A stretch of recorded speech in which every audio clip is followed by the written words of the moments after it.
안녕하세요. 세상의 모든 책과 이따금 화제의 영화도 리뷰하며 지혜를 탐구하는 정글북의 북마종입니다. 오늘은 7월 24일 개봉한 화제의 영화 데드풀과 울버린에 대해서 이야기를 해보고자 합니다.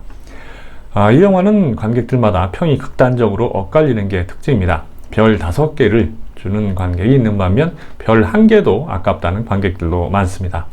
국내에서는 평가가 좀 박한 편인데 전 세계 흥행 수익이 개봉 10일 만에 1조 원을 넘었습니다. 서양과 우리의 정서 차이가 이렇게나 큰가 의구심이 생기기도 하는데, 한편으로는 어린 시절부터 마블과 DC 만화를 접하고 자란 그들과 성인이 되어서야 영화로 찔끔찔끔 접하는 우리와는 차이가 있을 수밖에 없겠다는 생각이 드네요. 이 영화가 다른 영화들보다 훨씬 평가가 갈리는 결정적인 3가지 이유가 있습니다. 첫 번째 이유는 마블 유니버스와 엑스맨 유니버스를 모두 섭렵한 진성 마블 팬이 아니라면 영화 속에 숨겨진 의미와 대사를 이해하기 어렵기에 영화가 난삽하고 지루하게 느낄 수 있습니다. 한마디로 진입장벽이 높다는 거죠. 두 번째로는 제작진과 감독이 아예 대놓고 노골적으로 마블 팬을 겨냥해서 만들다 보니까 서사가 아니라 캐릭터 중심으로 이야기가 흘러가는 결과를 낳았습니다. 당연히 서사가 빈곤해지고 이야기도 깊이가 없기에 이야기를 중시하는 관객들은 요란하기만 하고 알맹이가 없다고 느낄 수 있습니다. 제작자들도 이런 문제를 알고 있을 텐데도 이렇게 흘러가게 된 이유를 알기 위해서는 판권에 대해서 알아야 합니다. 이게 3번째 문제가 되겠는데요. 마블 코믹스는 DC와 쌍벽을 이루는 미국 만화책 출판사로 월트 디즈니 컴퍼니의 자회사인 마블 엔터테인먼트의 출판물입니다. 2009년에 월트 디즈니 컴퍼니가 40억 달러로 인수하면서 한 식구가 됐죠. 마블 코믹스는 우리가 아는 캡틴 아메리카, 스파이더맨, 판타스틱 4, 헐크, 아이언맨, 토르를 비롯해서 엑스맨과 데드풀까지 무려 100명 이상의 영웅들을 탄생시켰습니다. 다 같은 마블 코믹스 소속인데 판권이 뭐가 문제냐고 할 수 있는데 이게 복잡합니다. 예를 들어서 캡틴 아메리카, 토르, 아이언맨 등은 마블 스튜디오 소속이라 한 영화에 같이 출연이 가능합니다. 이들이 만든 세계관을 마블 시네마틱 유니버스, 줄여서 MCU라고 말하죠. 그런데 스파이더맨은 마블 코믹스 출신인데도 불구하고 예전에 소니 픽처스로 판권이 넘어간 상태라 소니 픽처스의 허락이 없으면 마블 영화에 등장할 수 없습니다. 그래서 2012년 개봉한 어벤져스 1에 스파이더맨을 볼 수가 없었던 이유이기도 하죠. 소니 픽처스가 스파이더맨에 관한 판권을 영구 소유하고 있었기에 스파이더맨을 어벤져스의 일원으로 영원히 만날 수 없을 그럴 가능성도 있었는데, 다행히 마블 스튜디오가 사용료를 지불하고 스파이더맨 캐릭터를 사용할 수 있게 되면서 이 문제는 해결됐습니다. 엑스맨 시리즈와 데드풀도 스파이더맨과 마찬가지 경우입니다. 판권이 20세기 폭스사 소유였죠. 그런데 디즈니가 20세기 폭스사를 2018년에 인수하면서 엑스맨 유니버스와 마블 유니버스의 극적인 통합이 가능해졌습니다. 영화에서도 데드풀이 공개적으로 이 내용을 언급합니다. 데드풀이 난 폭스를 떠나 디즈니로 간다는 등의 발언을 하는 장면이 바로 디즈니 폭스사 합병을 두고 한 말이죠. 이러한 상황을 모르면 도대체 무슨 소린지 알 도리가 없습니다. 전작뿐만 아니라 영화 바깥의 소식도 알아야 하니 아는 만큼 보이는 영화라고 할 수 있겠네요. 영화를 이해하기 어려웠던 관객들을 위해서 줄거리를 한번 정리해 보도록 하죠.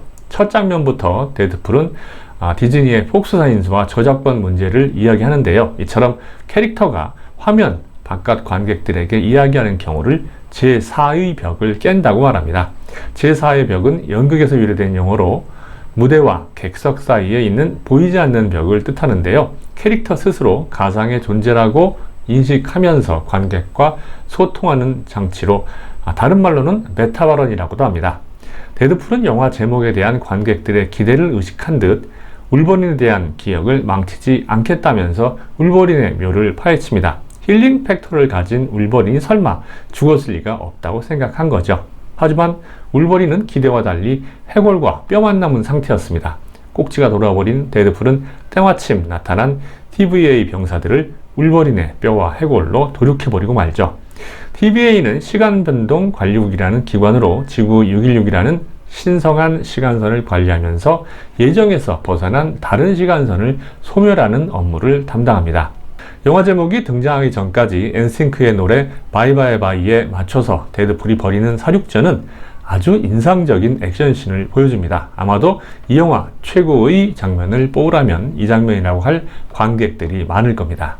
TVA 대원들을 처리한 후에 데드풀은 지구 616으로 시간여행을 떠납니다. 참고로 데드풀과 울버린이 속한 멀티버스는 지구 10005입니다. 지구 616에서의 2018년 3월 14일은 어벤져스 인피니티 워 이전으로 아이언맨이 살아있던 시점입니다. 데드풀 가면을 벗은 웨이드는 어벤져스 가입을 위한 면접을 보지만 안타깝게도 탈락하고 말죠. 다시 자신의 시간선으로 돌아온 웨이드는 용병 일을 그만두고 연인 바네사와도 헤어진 채 중고차 딜러로 일하고 있습니다. 하지만 데드풀에게 소박한 삶이라니 안 될 말이죠. 웨이드는 TVA 헌터들에게 체포돼서 패러독스를 만납니다. 어벤져스에 끼워주겠다는 패러독스의 제안을 받은 웨이드는 마블의 구세주의자 예수가 될 거라 큰소리칩니다. 다시 한번 디즈니의 폭스사 인수를 이야기하는 장면이죠. 패러독스는 앵커가 사망해서 데드풀의 세계가 멸망하기에 갈 곳이 없다고 비웃습니다. 이때 로건에서 울버린의 마지막 장면이 나오는데요. 그 모습을 바라보는 캐릭터들의 엄숙한 모습이 웃음을 자아냅니다. 데드풀은 패러독스의 코를 부러뜨린 후에 템패드를 빼앗아 자신의 시간 라인으로 돌아갑니다. 시간 순으로는 이 장면과 첫 장면의 파묘 장면이 연결되는 거죠. 울버린이 죽어서 시간선이 사라진다면 울버린을 찾아오면 되는 거 아니야? 데드풀이 울버린의 무덤을 파헤친 이유는 바로 이런 생각 때문이었던 거죠. 데드풀은 멀티버스를 찾아다니면서 다양한 울버린을 만나다가 마침내 찾고 있던 울버린을 술집에서 만납니다. 하지만 울버린을 데려온 데드풀에게 패러독스는 지금 데려온 울버린은 울버린 중 최악이며 뭘 해도 데드풀 너의 시간선을 살려내는 건 불가능하다는 절망적인 선고를 내립니다. 데드풀은 패러독스가 상사들 몰래 뭔가를 꾸미고 있다는 사실을 눈치채지만 패러독스가 선수를 치는 바람에 울버린과 함께 보이드로 날아가 버립니다. 보이드는 TVA가 처리한 것들을 모아놓는 일종의 쓰레기장으로 이 영화에서는 지난 시절 마블의 영웅들을 만날 수 있는 추억 소환의 장소이자 팬서비스 장소가 됩니다. 두 사람 앞에 첫 번째로 등장하는 휴먼 토치는 미스터 판타스틱, 인비저블 우먼, 휴먼 토치, 싱 4명으로 구성된 판타스틱 4 시리즈에 등장하는 뮤턴트로 불을 만들고 하늘을 날 수 있습니다. 2005년 개봉판과 실버 서퍼의 위협에서 크리스 에반스가 연기했지만 2015년 리부트 영화에서는 마이클 조던이 연기했죠. 휴먼 토치의 공격을 아무렇지 않게 막아내는 파이로는 자비의 영재학교 출신으로 불을 제어하는 능력을 가졌으며 나중에 매그니토 편으로 전향합니다. 2006년 개봉작인 엑스맨 최후의 전쟁에서 파이로 역을 연기했던 에런 스탠퍼드가 등장하는데 그동안 많이 늙었네요. 이런 점이 바로 마블 팬들에게 추억을 소환하는 거죠. 곧이어 울버린과 전투를 벌이는 세이버투스는 울버린과 마찬가지로 웨펀 대체 프로젝트의 일원으로 힐링 팩터 능력과 아다만티움 코팅 골격, 손톱 무기를 갖고 있습니다. 웨펀 대체 프로젝트는 미국 정부가 슈퍼 솔저를 제작하기 위해 착수한 10번째 프로젝트를 의미합니다. 그러니까 이 문자는 알파벳 X가 아니라 10을 가리키는 로마자 대체인 거죠. 이 프로젝트에서 울버린, 세이버투스가 탄생하고 울버린의 능력을 이식받아서 데드풀이 만들어졌던 겁니다. 데드풀과 울버린은 거대한 앤트맨의 시체로 둘러싸인 기지로 끌려가서 카산드라 노바를 만납니다. 카산드라는 엑스맨 유니버스의 프로페서 X, 즉 찰스 자비에의 쌍둥이입니다. 하지만 엄밀히 말하자면 자비에의 쌍둥이가 아니죠. 자비에의 DNA를 복제하여 육체를 얻은 문무드라이라는 기생생명체가 진정한 정체입니다. 엄마 뱃속에서 자비에를 죽이려다가 반격을 받고 사산아로 태어나는데요. 수십 년 동안 육체를 재구성한 끝에 부활에 성공한 후 찰스 자비에의 꿈인 인간과 뮤턴트의 공존을 파괴하려 애씁니다. 찰스 자비에의 DNA를 복사하면서 텔레파시, 염동력, 재생능력 등 막강한 능력을 갖게 되었는데 이 영화의 최종 빌런이라고 할 수 있습니다.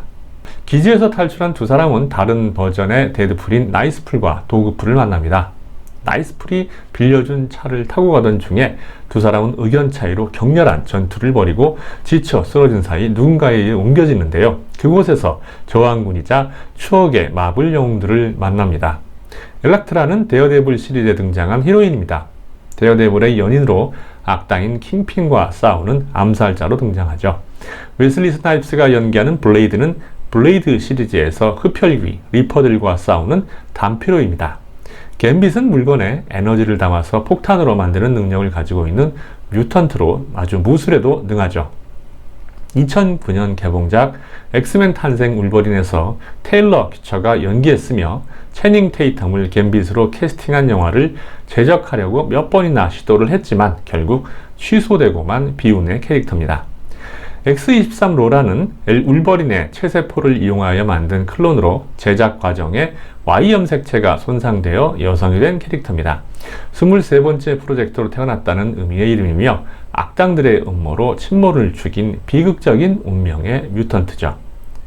데드풀과 일행은 기지로 돌입해서 가까스로 저거노트의 헬멧을 카산드라에게 씌워서 제압에 성공합니다. 이때 TVA의 패러독스와 내통하던 파이로가 카산드라에게 총을 쏴서 치명상을 입히는데 울버린이 그녀를 살려줍니다.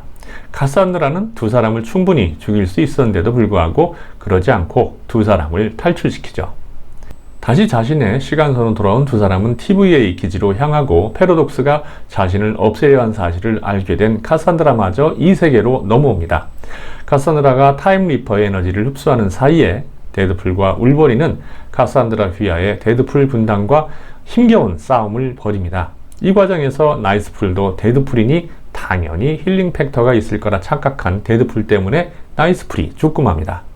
카산드라를 막기 위해서 데드풀은 울버린을 기계실에 가두고 타임리퍼를 합선시키려 하지만 두 개의 에너지 기동 중 나머지 한쪽을 잡지 못합니다. 이때 울버린이 데드풀과 반물질을 클로로 연결하면서 붕괴를 유발하고 카산드라는 원자가 돼서 사라지고 맙니다. 대강 살펴봤는데도 이 영화를 제대로 이해하려면 지금까지 개봉한 마블 만화와 드라마, 영화, 엑스맨 영화와 데드풀 영화들에 대한 배경 지식이 많이 필요하다는 사실을 알게 됐을 겁니다. 데드풀과 울버린은 데드풀 실사영화 시리즈의 세 번째이자 데드풀과 울버린의 첫 번째 크로스오버 작품이며 올해 유일하게 개봉한 마블 영화입니다. 어벤져스 엔드게임 이후에 이제 끝났다는 평가를 받고 있는 마블을 구원할 막중한 임무를 갖고 있기도 하죠. 데드풀이 영화 속에서 계속 나는 마블의 구세주라고 하는 게 리얼월드라는 의미입니다. 흥행적으로는 임무를 완벽하게 수행했습니다. 개봉한 지 2주 만에 월드박스 오피스 1조 원을 돌파했으니까요. 올해 개봉한 디즈니 영화 중에서는 두 번째 기록입니다. 이 영화는 일반 관객들의 혹평을 감수하고서라도 20년 동안 제작된 엑스맨 시리즈와 MCU의 정통한 진성 팬들을 위해 만들겠다는 의도가 분명합니다. 디즈니 산하로 들어온 20세기 폭사에 대한 헌정의 의미도 있고요. 마블 팬들은 이 영화를 보면서 2021년 개봉한 스파이더맨 노 웨이 홈을 떠올리지 않을 수 없습니다. 톰 홀랜드, 토비 맥과이어, 앤드류 가필드 등 역대 스파이더맨들을 비롯해서 닥터 스트레인지와 MCU 캐릭터들이 다 등장했거든요. 좋게 보면 마블 동창회고 나쁘게 보면 재탕으로 해석할 수도 있는 부분입니다. 뭐니뭐니 해도 첫 시작 후에 10분 동안의 액션은 영화가 끝난 후에도 오래 잔상이 남을 정도로 인상적이고 화려했습니다. 감독이 아주 무척이나 고민했을 것 같아요. 이상하게도 데드풀의 액션은 굉장히 잔혹한 묘사가 많은데도 신기하게도 그렇게 느껴지지 않습니다.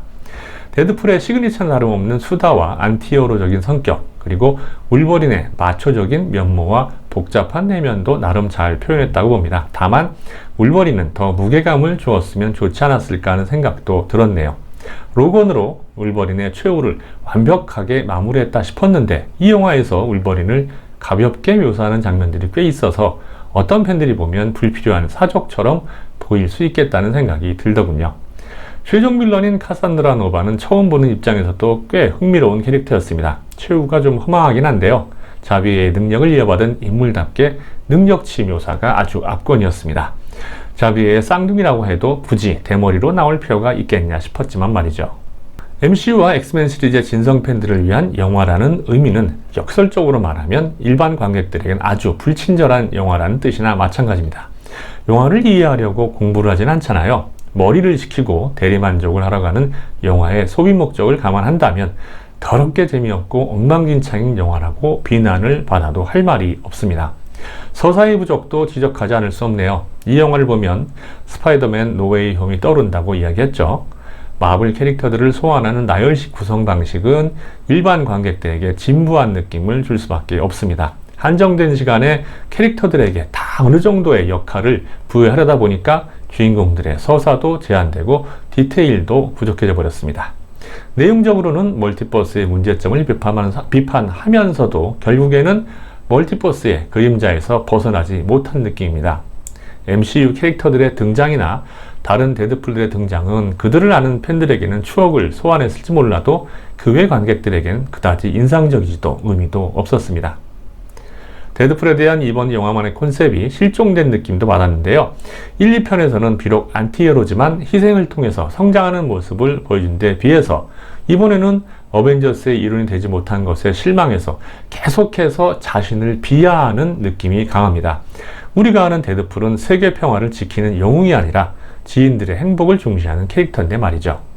마지막으로 데드풀의 수다가 줄었으면 더 좋았을 거라고 생각을 합니다. 물론 데드풀의 수다는 시그니처나 마찬가지라 아예 없앨 수는 없지만 단독 주인공이었던 1, 2편과는 달리 이 영화는 등장인물이 굉장히 많잖아요. 그러니까 수다를 떠는 대신 그들의 행동에 시간을 더 부여해서 서사를 더 촘촘하게 만들었으면 좋지 않았을까라는 생각을 했네요.